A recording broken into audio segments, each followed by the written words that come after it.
চলো আজকে আমরা পড়ব পঞ্চম শ্রেণীর পাঠ্য আমাদের পরিবেশ বলে যে বইটি আছে সে বইয়ের ভূগোলের যে অংশটা আছে। সাধারণভাবে পশ্চিমবঙ্গের সাধারণ পরিচিতি বলে যে অধ্যায়টা আছে সেই অধ্যায়ের একটা অংশ হচ্ছে রাঢ় অঞ্চল। আমরা আজকে এই রাঢ় অঞ্চল সম্পর্কেই আলোচনা করব। তোমরা চটপট যারা ভিডিওটা দেখছো তোমরা 66 নম্বর পৃষ্ঠাটা বের করে নাও। তোমাদের স্কুলে যা পড়া হয়েছে সেই সঙ্গে সঙ্গে এটা যদি একটু পড়ে নাও তাহলে তোমাদের আশা করি একটু কাজে লাগবে। দেখো, রাঢ় অঞ্চল বলতে কি বুঝি সেটা আগে সবার আগে জানা দরকার। কারণ এখানে যে গদ্যটা লেখা আছে তোমরা সকলে রিডিং করে নিয়েছো। তো রাঢ় অঞ্চল বলতে যা বোঝায় সেটা হচ্ছে রাঢ় অঞ্চল শব্দটা এসেছে রাঢ়ী ভাষাভাষী অঞ্চল থেকে। এখন রাঢ়ী ভাষা জিনিসটা কি না, আমরা যে ভাষায় কথা বলি সে ভাষাটার নাম হচ্ছে বাংলা ভাষা। এই বাংলা ভাষার 5টি উপভাষা আছে। এই 5টি উপভাষার একটি উপভাষা হচ্ছে রাঢ়ী ভাষা। এই রাঢ়ী ভাষাভাষী যে অঞ্চলটা বা রাঢ়ী ভাষায় কথা বলে যে অঞ্চলের যে সমস্ত মানুষগুলো সেই অঞ্চলটাই রাঢ় অঞ্চল নামে পরিচিত। এই রাঢ় অঞ্চল কোন কোন জায়গাগুলো নিয়ে তৈরি হয়েছে না, তোমরা অনেকেই জানো যে যে অঞ্চলগুলো বা যে জেলাগুলোকে নিয়ে এই রাঢ় অঞ্চল তৈরি হয়েছে। চলো এক নজর আমরা দেখে নিই। সাধারণভাবে বীরভূম, বর্ধমান, বাঁকুড়ার পূর্ব অংশ, কলকাতা, 2 চব্বিশ পরগনা, নদিয়া, হাওড়া, হুগলি এবং উত্তর পূর্ব মেদিনীপুর যে অংশটা সেই অংশটা রাঢ় অঞ্চল নামে পরিচিত। এই রাঢ় অঞ্চলের যে ভৌগোলিক পরিবেশ এবং এখানকার যে মাটি কেমন, এখানকার কি কি নদ নদী আছে সেগুলো নিয়েই হচ্ছে আমাদের আজকে আলোচনা। দেখো, এখানে একটা তোমাদের ছবি দেওয়া আছে। সাধারণভাবে রাঢ় অঞ্চলে কোন কোন নদীগুলো আছে তোমরা একটু বলতে পারবে? তোমরা দেখবে রাঢ় অঞ্চল অর্থাৎ এই যে জেলাগুলোর কথাগুলো বললাম এই জেলাগুলোর মধ্যে গঙ্গা বা ভাগীরথী নদী তো আছেই। এই গঙ্গা এবং ভাগীরথী নদী ছাড়াও আরো যে সমস্ত নদীগুলো আছে সেই নদীগুলোর মধ্যে উল্লেখযোগ্য যে কয়েকটি নদী আছে সেগুলো হচ্ছে দ্বারকেশ্বর নদ, শিলাবতী নদী, রূপনারায়ণ নদ, দামোদর নদ, মুন্ডেশ্বরী, কেলেঘাই, কংসাবতী, হলদি নদী, ময়ূরাক্ষী এবং অজয় নদ। দেখো, এই যে নদীগুলোর কথা বললাম তারপর দেখো নদীগুলো বলার সঙ্গে সঙ্গে আমরা নদ শব্দটা ব্যবহার করলাম। তাহলে নদ আর নদীর মধ্যে পার্থক্য কি বলতো? দেখো, নদ এবং নদীর মধ্যে কোনো পার্থক্য নেই, অর্থাৎ সংজ্ঞা হিসেবে কোনো পার্থক্য নেই। পার্থক্যটা হচ্ছে নামের। যদি পুলিঙ্গবাচক নাম হয় তাহলে সেই নদীটার নাম হবে নদ। যেমন দামোদর পুলিঙ্গবাচক শব্দ, তাই দামোদর নদ। আবার গঙ্গা স্ত্রীলিঙ্গবাচক শব্দ, তাই গঙ্গা নদী। শিলাবতী স্ত্রীলিঙ্গবাচক শব্দ, তাই শিলাবতী হচ্ছে নদী। হলদি স্ত্রীলিঙ্গবাচক শব্দ, তাই এরও নাম হচ্ছে নদী। আবার দেখো অজয়, এটা পুলিঙ্গবাচক শব্দ, তাই এর নাম হচ্ছে অজয় নদ। তাহলে নদ এবং নদী এই বিষয়টা তোমরা বুঝতে পারলে। তাহলে এই রাঢ় অঞ্চলে যে সমস্ত নদীগুলো আছে সেই নদীগুলো যদি একটু দেখে নাও কি হবে, যে কোন নদীটা কোথা থেকে জন্ম হয়েছে, অর্থাৎ এর উৎস অংশটা কোথায়, নদীর উৎপত্তি কোথায় হয়েছে। দেখো, এখানে প্রথমে আসি দ্বারকেশ্বর নদ সম্পর্কে। এই দ্বারকেশ্বর নদ যেটা উৎপন্ন হয়েছে পুরুলিয়া জেলার কাশীপুর থানার অন্তর্গত আদ্রা ও উহুরার মাঝে একটা ঝিল থেকে। তাহলে দ্বারকেশ্বর নদের উৎপত্তি সাধারণভাবে তোমরা এটুকু মনে রাখবে যে পুরুলিয়া জেলায় উৎপন্ন হয়েছে এই দ্বারকেশ্বর নদ। শিলাবতী কোথায় উৎপন্ন হয়েছে না, শিলাবতী নদীটা পুরুলিয়া জেলার হুড়া ব্লকের চক গোপালপুর বলে একটা জায়গা আছে সেই গ্রামের থেকে এই শিলাবতী নদীটারও জন্ম হয়েছে। আর রূপনারায়ণ জিনিসটা কি, রূপনারায়ণ হচ্ছে দ্বারকেশ্বর আর শিলাবতী মিলে হয়েছে রূপনারায়ণ নদী। এটি আমাদের পশ্চিম মেদিনীপুরের যে ঘাটাল অংশটা আছে না, ঘাটাল জায়গাটা, সেই ঘাটালের কাছে এই দুটো নদী মিলে নাম হয়েছে রূপনারায়ণ। আর দামোদর নদী জন্ম হয়েছে ছন্নাগপুর মালভূমি অঞ্চল থেকে, অর্থাৎ বর্তমানে ঝাড়খণ্ডের মধ্যে পড়ছে। মুন্ডেশ্বরী নদী কি না, দামোদর নদী যখন পশ্চিমবঙ্গের উপর দিয়ে এসছে হুগলি নদীতে পড়ার আগে সে একটা শাখা নদীতে বিভক্ত হয়ে যায়। সেই শাখা নদী থেকেই মুন্ডেশ্বরী নদীর জন্ম হয়েছে, অর্থাৎ দামোদরের একটা শাখা নদী হলো মুন্ডেশ্বরী। কেলেঘাই কেলেঘাই নদী তোমরা দেখে থাকবে, যারা পূর্ব মেদিনীপুরে আছে বা পশ্চিম মেদিনীপুরে আছে তারা কেলেঘাই নদী দেখে থাকবে। সেটা হচ্ছে ঝাড়গ্রাম জেলার কলসিভাঙ্গা গ্রাম থেকে এই কেলেঘাই নদীর জন্ম। কংসাবতী নদীর নাম তোমরা শুনেছ। কংসাবতী নদীটা তৈরি হয়েছে ঝালদা পাহাড় থেকে। ঝালদা পাহাড়টা কোথায়? না পুরুলিয়াতে অবস্থিত। আর হলদি নদী কোনটা? না কেলেঘাই এবং কংসাবতী মিলে তৈরি হয়েছে হলদি নদী। আর ময়ূরাক্ষী নদী কোনটা? ময়ূরাক্ষী হচ্ছে বীরভূম জেলায় পাওয়া যায়। বীরভূম জেলায় ময়ূরাক্ষী এবং অজয় এই দুটো নদী আছে। এছাড়া ছোটখাটো অনেক নদী আছে, যেমন হিংলো আছে, কোপাই আছে। তো ময়ূরাক্ষী নদী হচ্ছে ঝাড়খণ্ডের ত্রিকুট পাহাড় থেকে উৎপন্ন হয়েছে। ময়ূরাক্ষীর উৎপত্তি হয়েছে ঝাড়খণ্ডের ত্রিকুট পাহাড় থেকে।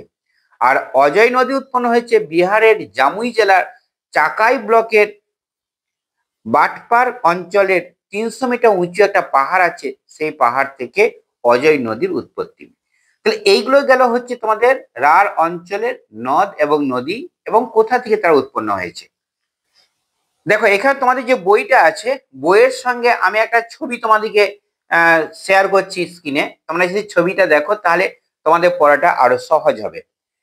বইয়ে লেখা আছে, দেখো, বাঁকুড়া জেলার পশ্চিম দিক থেকে পূর্বে বয়ে গেছে দ্বারকেশ্বর নদ। তোমরা এই ছবিটা দেখো, ছবিতে একটা ম্যাপ পয়েন্টিং এর মতো করে দেওয়া হয়েছে নদ নদী চিত্র দিয়ে, কোথায় কোন নদীরা কিভাবে এসেছে সেখানে একটা লাইন দাগ টেনে টেনে তোমাদের দেখিয়ে দেওয়া হয়েছে। তোমরা এই পড়াটার সঙ্গে সঙ্গে যদি ছবিটা দেখো তাহলে বুঝতে পারবে যে কোথায় কিভাবে নদীটা উৎপত্তি হয়েছে এবং কোথায় কি নাম হয়েছে। বলছে বাঁকুড়া জেলার পশ্চিম দিক থেকে পূর্বে বয়ে গেছে দ্বারকেশ্বর নদ, পরে সেটা দক্ষিণ দিকে বেঁকে হুগলি জেলায় ঢুকেছে। আর দ্বারকেশ্বরের দক্ষিণে শিলাবতী নদীর দক্ষিণ পূর্বে গেছে। পশ্চিম মেদিনীপুরে ঘাটালের কাছে তারা মিলেছে, নাম হয়েছে রূপনারায়ণ। এই অঞ্চলে কিছু অংশের এই ধরনের উর্বর জমি পাওয়া যায়। তোমরা এই কথাটা ভালো করেই জানো যে নদী তীরবর্তী যে অঞ্চল, সেই নদী তীরবর্তী অঞ্চলটা হচ্ছে সমভূমিযুক্ত এবং পলিমাটিযুক্ত হওয়ার কারণে এখানকার মাটি খুব উর্বর প্রকৃতির হয়। এরপরে আসে দেখো পূর্ব বর্ধমানের পূর্ব দিকটাও তো উর্বর, কারণ এখানে কোন নদী বয়ে গেছে? এখানে দামোদর নদ বয়ে গেছে। দামোদর তখন সমভূমিতে, অর্থাৎ দামোদর যেখান থেকে জন্ম হয়েছে তোমাদেরকে আগেই বললাম, ছোটনাগপুর মালভূমি অঞ্চল থেকে দামোদরের জন্ম। দামোদর বয়ে এসে হুগলিতে পড়ার আগে যখন গেছে তখন যে অঞ্চলে পড়েছে সেটা হচ্ছে সমভূমি অঞ্চল। হুগলির কাছাকাছি দামোদর থেকে বেরিয়েছে মুন্ডেশ্বরী। দেখো দামোদর নদীটা যেখান থেকে বয়ে এসছে, তারপর সেখান থেকে একটা নদীটা ভাগ হয়ে গেছে, একটা ভাগ হয়েছে যেটা নাম হচ্ছে মুন্ডেশ্বরী। ছবিটা দেখো তাহলে বুঝতে পারবে। একটু পশ্চিমে ঘেসে দক্ষিণে গিয়ে মুন্ডেশ্বরী মিশেছে রূপনারায়ণে। তাহলে মুন্ডেশ্বরীর জন্ম হলো কোথায়? দামোদর নদীতে। আর মিশলো কার সঙ্গে? রূপনারায়ণের সঙ্গে। দামোদর হাওড়া জেলার ভিতর দিয়ে দক্ষিণে গিয়ে মিশেছে হুগলি নদীতে। দামোদরের একটা অংশ সেটা হাওড়া জেলার ভিতর দিয়ে গিয়ে হুগলি নদীতে সে পড়েছে, অর্থাৎ হুগলি নদীতে সে মিশে গেছে। রূপনারায়ণ নদীও গেঁওখালিতে মিশেছে হুগলি নদীতে। রূপনারায়ণ বলে যে নদীটা আমরা বললাম যে কোন দুটো নদীর সংমিশ্রণ? শিলাবতী আর দ্বারকেশ্বর। এই দুটো নদী মিলে তৈরি হয়েছে রূপনারায়ণ। আর রূপনারায়ণটা মিলেছে কোথায়? গেঁওখালিতে। ওটা গেঁওখালিটা কোথায়? পূর্ব মেদিনীপুরে অবস্থিত। আরেকটু পশ্চিম দিকে দক্ষিণে গেছে কেলেঘাই আর কংসাবতী। মানচিত্রের দিকে তাকিয়ে দেখো, কেলেঘাই আর কংসাবতী নদী কোথায় আছে? দক্ষিণে গেছে। এরা মিশে তৈরি হয়েছে হলদি নদী। তাহলে হলদি নদী কোন দুটো নদীর সংমিশ্রণ? একটা হচ্ছে কেলেঘাই আর কংসাবতী, এই দুটো নদী মিলে তৈরি হয়েছে হলদি নদী। হলদি নদীটা হলদিয়াতে গিয়ে হুগলি নদীর সঙ্গে মিশেছে। এইগুলো গেল সাধারণত পূর্ব মেদিনীপুরের যে অঞ্চলটা আছে সেই অঞ্চলে এই নদীগুলো। এরপর আসছে বীরভূমের নদী। বীরভূমে বলছে ময়ূরাক্ষী নদী আর অজয় নদ, এই দুটো প্রধান নদী আগেই বললাম। মানচিত্রে দেখো বুঝতে পারবে। এই নদীগুলি বর্ষার সময় পশ্চিমের মালভূমি অঞ্চলে জল বয়ে আনে, তারপর সমতলে বন্যা হয়। এই অঞ্চলটাকেই আমরা বলছি পশ্চিমবঙ্গে রাঢ় অঞ্চল। তাহলে অজয় নদীর তীরবর্তী অঞ্চল আর উপরোক্ত যে নদী তীরবর্তী অঞ্চলগুলো রয়েছে সেই অঞ্চলগুলো মিলেই বিস্তীর্ণ যে অঞ্চলটা সেটাকে বলা হচ্ছে রাঢ় অঞ্চল। আগেই বললাম কোন কোন জেলা নিয়ে রাঢ় অঞ্চলটা গঠিত। এই রাঢ় অঞ্চলের সব জায়গায় মাটি হচ্ছে উর্বর প্রকৃতি এবং এখানকার বেশিরভাগটা হচ্ছে দোআঁশ মাটি। তোমরা আগেই জানো মাটি হচ্ছে 3 প্রকার: বেলে মাটি, এঁটেল মাটি আর দোআঁশ মাটি। দোআঁশ মাটি হচ্ছে সব থেকে চাষের পক্ষে উপযুক্ত, কারণ এর মধ্যে বালির ভাগ এবং কাদার ভাগ দুটোই প্রায় সমান থাকে এবং চাষের উপযুক্ত মাটি। এছাড়া এখানের মধ্যে যে উত্তর আর পশ্চিম ধারা কিছু ক্রমশ উঁচু হয়েছে, সেদিকে মাটি কিছুটা লালচে প্রকৃতির হয়, ভূমি কিছুটা হচ্ছে ঢেউ খেলানো।